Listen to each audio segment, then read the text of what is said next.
Hey y'all, thanks for coming to school today. As you know, my name is Nate, and today, for my brownie point, I really like to share something I'm passionate about. Most of you know that I really like the outdoors. But there's a way that we're able to take our classroom into the outdoors, and today I'm going to talk about a couple of the benefits and uses of that within and outside of the classroom. And so what is the outdoor classroom? Really, it's any outdoor space where class is held. It can be on campus or off campus. It can be, in the woods, along a creek. It can be out in the yard. It can be playing in the dirt. It doesn't matter. There's multiple ways to do it, multiple uses, and a crap ton of benefits for doing it that way. Yes. So a couple of the benefits, I actually pulled this from a study that I cited here, but there's hundreds of studies out there for the benefits of outdoor classrooms.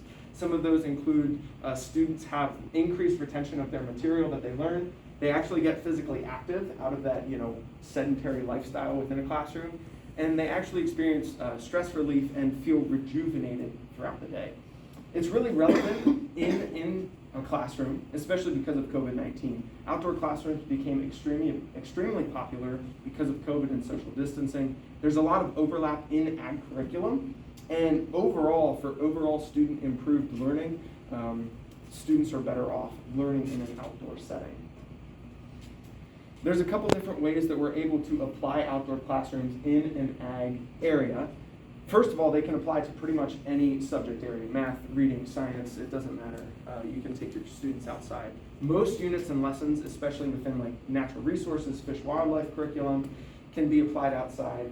There's a lot of teachable moments outside. You never know what the heck is going to happen, and really it can be simple. And so what it can look like, this is actually from a local program, 2 examples of an outdoor classroom. They actually went out into the woods to utilize chainsaw skills, and then another class raised trout in the classroom and then took them outside and did a stream study while they released the trout.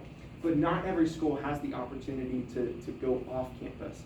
And so there's a couple options for on-campus learning. This is actually the same school. They rebuilt their elementary school a couple years ago, and you can see here that they have an outdoor classroom space. Those tiers are actually seats, and the elementary school students are able to go outside for lecture and for other activities.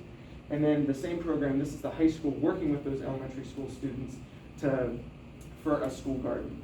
There's a couple different ways that we can implement it. First, we want to find out what we have at what facilities do we have at our school?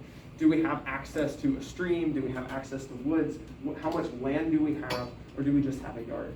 You can also talk to your administration and find out what you have and maybe convince them to make this a priority.